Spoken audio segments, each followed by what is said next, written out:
성령의 인도를 받는 교회라는 주제입니다. 우리가 살다 보면 사건, 사고가 참 많이 일어납니다. 크고 작은 사고에 스트레스를 받는 사람도 있고, 또 본인이 사건, 사고라면 스트레스는 정도가 심할 수도 있습니다. 생각이나 생활 태도를 급작스럽게 바꿔야 할 만큼 사건, 사고도 있습니다. 그리고 하나님을 생각하고 다른 사람을 향한 봉사로 바뀐다면 좋으련만 욕망덩어리와 고집불통으로 바뀌는 계기로서 사건, 사고도 있을 것입니다.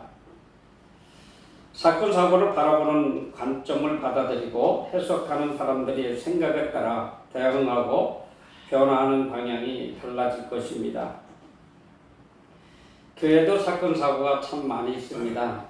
교회라면 평안하고 즐겁게 지내야 되는데 교회도 말이 많고 탈도 많아 볼 수도 있습니다. 그냥 하나님의 사람들이 모인 곳이니 그러려니 하고 얼버무리지만 뒷맛은 개운치 않는 경우도 많습니다. 믿는 사람들이 모인 곳에서조차 사건, 사고가 많다는 걸 쉽게 받아들이지 못하는 사람도 있습니다. 교회 안에서 사건, 사고가 믿음 생활에 타격을 주고 또 믿음을 갖고 살기는 하지만 교회는 안 나가겠다는 소위 말하는 가라앉은 교인도 있습니다. 현대교회만 그런 게 아니고 초대교회도 사건, 사고가 참 많이 있습니다. 문제는 이렇게 사건, 사고를 바라보는 신자들 시각이 참 중요합니다. 어떻게 보면 우리는 천사 같아야 됩니다. 서로가 서로를 섬기고 말도 서로 존중해주고 아끼면서 이렇게 살면 얼마나 좋겠어요. 그런데 그렇지 않은 사람이 간혹 있다 보니까 이들이 하나님 앞에 열매를 맺지 못하고 세상으로 나아가는 그런 경우가 종종 있습니다. 집회 중에 사고를 당하는 경우도 참 많이 있어요. 그 전에 저원에 있을 때던가요. 근데 청주의 어느 교회에서 학생들과 거기 큰 개천, 지금 강이라고 그랬더라고요. 거기로 놀러 나왔다가 학생이 익사 사고를 당합니다. 참 이런 일이 없어야 되는데 교회도 이런 일이 있어요. 그리고 그 청년은 나중에 하도 학부모한테 시달려서 정신병까지도 얻는 그런 일도 있었습니다.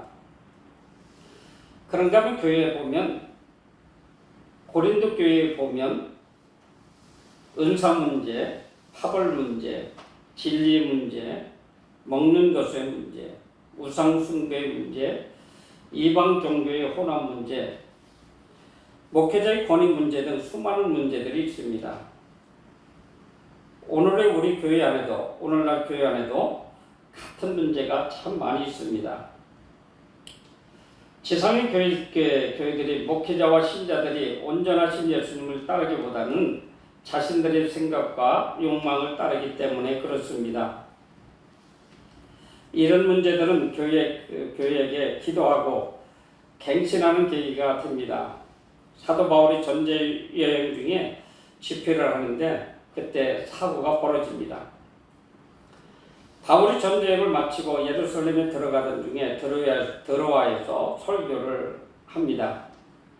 바울의 성령 충만한 그 바울의 그 집회에 은혜만 충만해야 되는데 사고가 나지요. 유독을 하는 청년이 집회에 참석하다가 창문에 걸터 앉아 깊이 졸고 있었습니다. 은혜가 충만한 바울 사도는 밤이 가는지 오는지도 모르고 계속해서 말씀을 전합니다. 그때 3층에서 걸터 앉아 있던 유도군은 그만 너무 깊은 잠으로 빠져서 그 창에서 3층 높이에서 떨어졌습니다. 그리고 죽었다라고 이야기하고 있습니다. 사도 바울과 교회 전체가 시험 들 만한 사건입니다. 여러분, 이렇게 교회에서도 크고 작은 사건들이 있습니다. 선교지 해외로 선교를 나갔다가 풍토병에 걸려서 돌아와가지고 헤매는 그런 경우도 있습니다. 교회에서 치료비를 주고 그러지만 그것이 다 되진 못하다 보니까 학부모들이 목회자를 향해서 아주 한결을 쏟아냅니다. 이때 교회가 함께 기도하는 것밖에 없습니다. 하나님의 돕는 방법은 사고를 당하고 질병을 얻은 가족들이 마음에 감동시키는 것입니다. 유도거가 3층에서 떨어져 죽었습니다. 여러분들, 저는 1시간 설교는 정말로 자신이 없을 것 같아요. 그러나 성령이 충만은 할 수 있겠죠. 그러나 바울 사도는 성령이 충만한 사람, 밤이 맞도록 계속해서 말씀을 전합니다. 그런데 성경을 계속 읽어봐도 거기에서 성도들이 아멘, 할렐루야, 어떤 은혜 받았다는 내용은 없습니다. 그저 많은 사람들이 모여서 사도 바울의 이야기를 듣습니다. 밤이 깊도록 전하고 있습니다. 그 중에 유도고라고 하는 사람만 졸았을까요? 아마 이렇게 앉아있는 사람들 중에도 졸았을 것입니다. 저는 여기에서 유도 청년이 땅에 걸쳐 있다가 떨어져서 바울이 내려가서 보니까 이 3층에서 떨어졌건을 일으켜 보니 죽었는지라 9절에 그랬지요. 바울이 내려가서 그 위에 엎드려 그 몸을 안고 말하되 떠들지 말라, 생명이 그에게 있다 하고. 저는 이 말씀에 깊이 묵상을 했어요. 그래도 답이 안 나오더라고요. 여기에 핵심적인 진리가 숨어 있음에도 저는 생각이 나질 않더라고요. 계속해서 이 말씀을 묵상하고 묵상하는데 떠오르질 않아요. 근데 오늘 아침에 임금리를 갔다 와서 다시 이 말씀을 보는 순간 저한테 깨달음이 오더라고요. 바울이 내려가서 보니까 생명이 있다라고 얘기했고, 다른 사람들은 뭐라고 하냐면 여기저기서 떠들고 있는 거예요. 뭐라고 떠들었을까요? 제가 이 감동을 얻은 것은 이 유도군은 죽었어. 살릴 수가 없어. 예수님이라면 살릴 수 있지만 살 방법이 없다고 여기저기서 한마디씩 하는 거예요. 아니, 제 생각이에요. 제가 감동 얻은 건데 여기저기서 한마디씩 하는 거예요. 어쩌면 여기서 신자들 중에 가만히 있어, 바울 사도는 일으킬 수 있어 라고 이야기할 수도 있는데, 바울 사도는 떠들지 말라라고 한 것을 봐서 이들은 걱정만 하고 있다는 것입니다. 그러니까 말씀은 많이 들었어도 이 엄청난 사건 앞에서는 기도하지 못하고 떠들고만 있었습니다. 그리고 나서 11절에 보면 올라가서 떡을 띄워 먹고 오랫동안 곧 날이 새기까지 이야기하고 떠나니라 라고 하는 것을 보면 분명히 바울 사도는 일으켰는데, 사람들이 살아난 청년을 데리고 가서 적지 않게 위로를 받았더라. 11절에 이렇게 말씀합니다. 여러분, 우리가 어떤 사건 속에 접했을 때에 이런 믿음을 가져야 되는데, 요즘에 하나님의 살아계심을 알 수 있는 것, 믿음으로 받아들일 수 있는 사건이 무엇인가? 중병자들이 와서 치유받으면 되겠구나, 이거예요. 오늘 여기 보니까 그거예요. 바울 사도가 그렇게 설교를 했는데도 아멘 소리도 없고 오히려 졸다가 죽는 사건이 일어났거든요. 그런데 바울 사도가 가서 다시 기도해서 그 사람을 살렸어요. 그리고 나서 많은 성도들이 적지 않게 위로를 받았더라라고 하는 것을 보면, 맞아, 바울 사도가 밤새 부르짖어 기도한 하나님의 은혜의 결실이 여기 있다고. 하나님은 분명히 살아계시다고 하나님 뜻 가운데 유도구를 떨어져서 죽게 했어요. 그러니까 바울 사도가 밤새 설교한 결실을 얻기 위한 하나님의 섭리였었다. 저는 이렇게 생각을 합니다. 그러면서 무슨 생각이 나냐면 하나님 저한테 그런 확신이 와요. 하나님 좋습니다. 우리 교회 그냥 이런 사람 저런 사람 다 와도 좋습니다. 환자들도 와도 좋습니다. 하나님께서 바울 사도를 통해서 죽은 사람을 살려주신 아버지 하나님, 우리 농객교회가 이런 기적이 있을 때에 우리들이 믿겠습니다. 보내주십시오. 저는 오늘 강당에서 올라와서 한 35분 동안 제가 거기 된 것 같아요. 사랑하는 성도 여러분, 우리는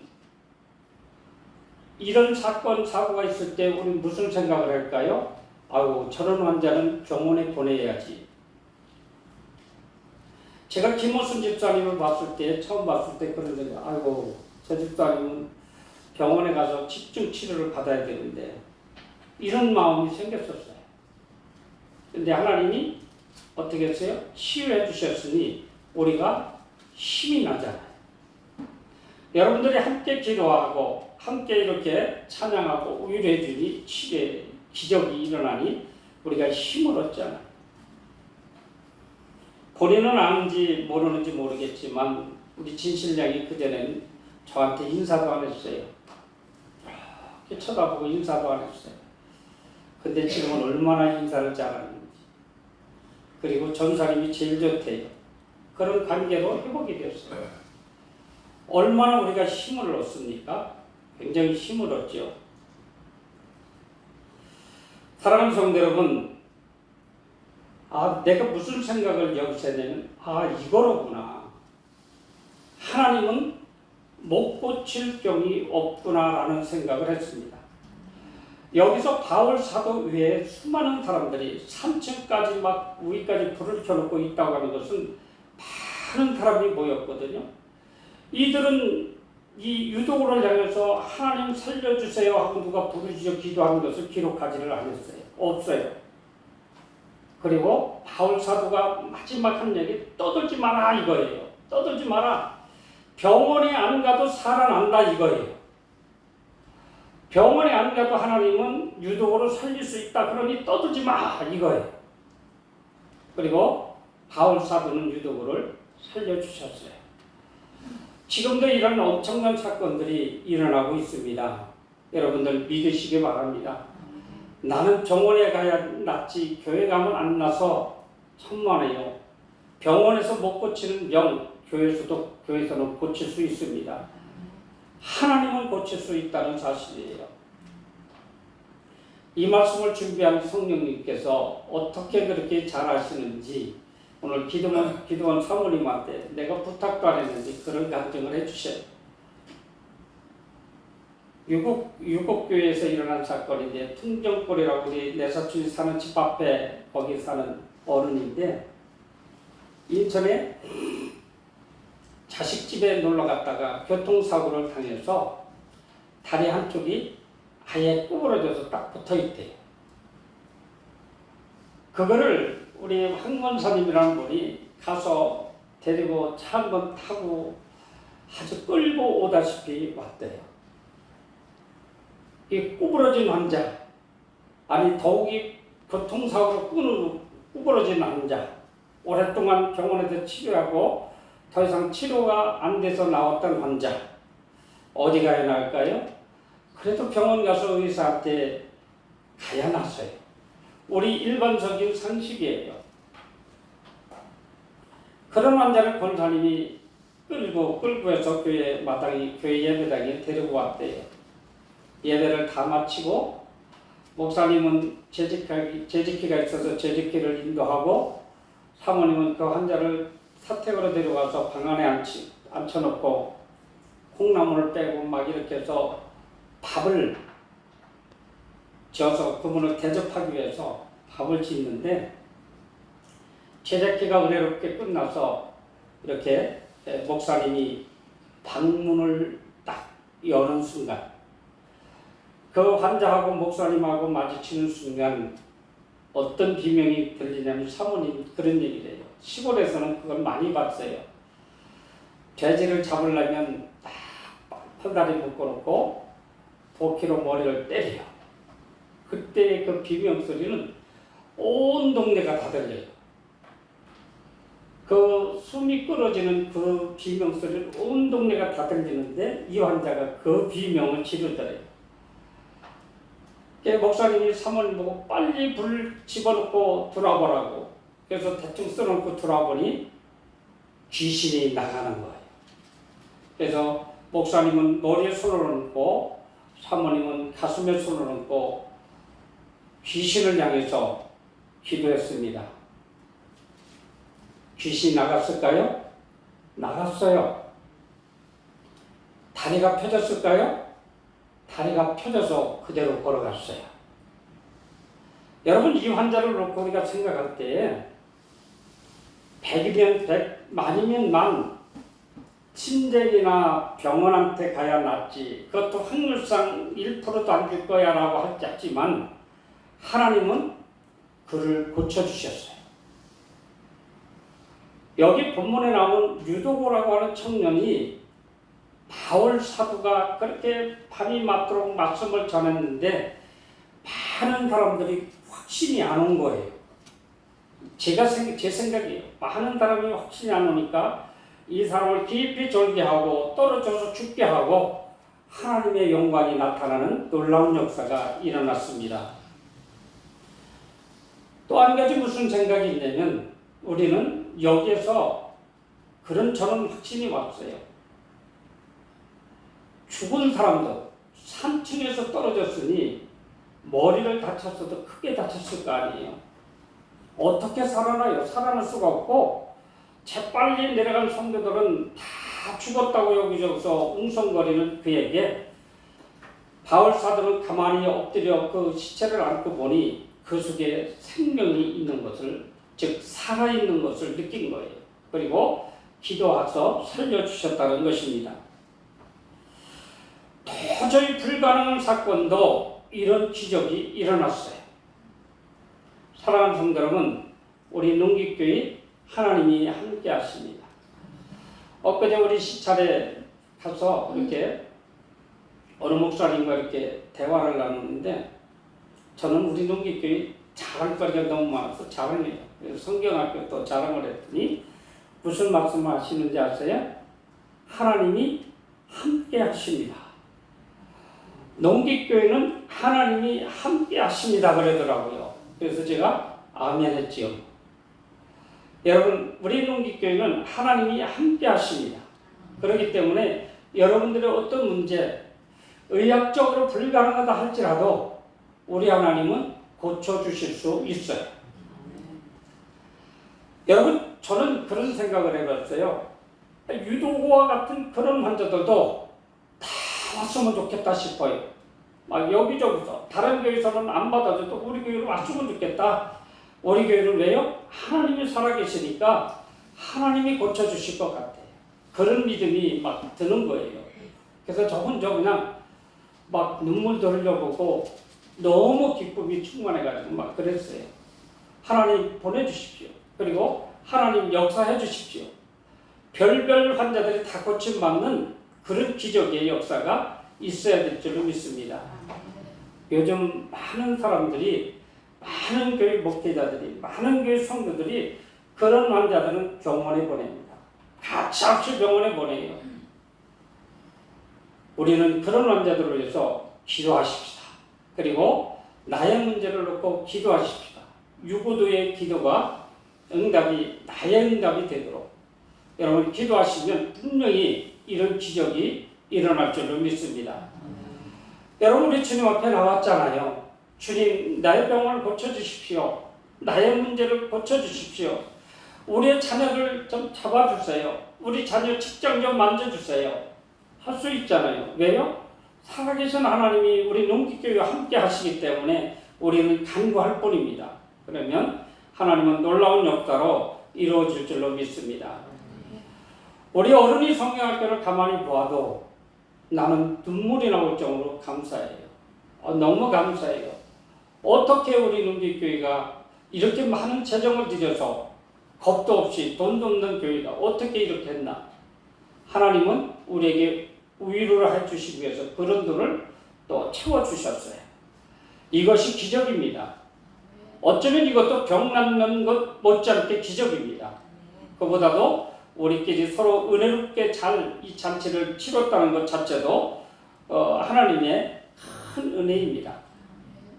사랑하는 성도 여러분, 어떤 문제 앞에 좌절하지 마시고 여기에 사도 바울한테 모였던 많은 회중들이 웅성거렸던 그 웅성함을 끝이시고 바울 사도가 조용히 하라고 말씀하셨잖아요. 이거는 뭐냐면 기도하라는 얘기죠. 하나님 앞에 맡겨라 이거예요.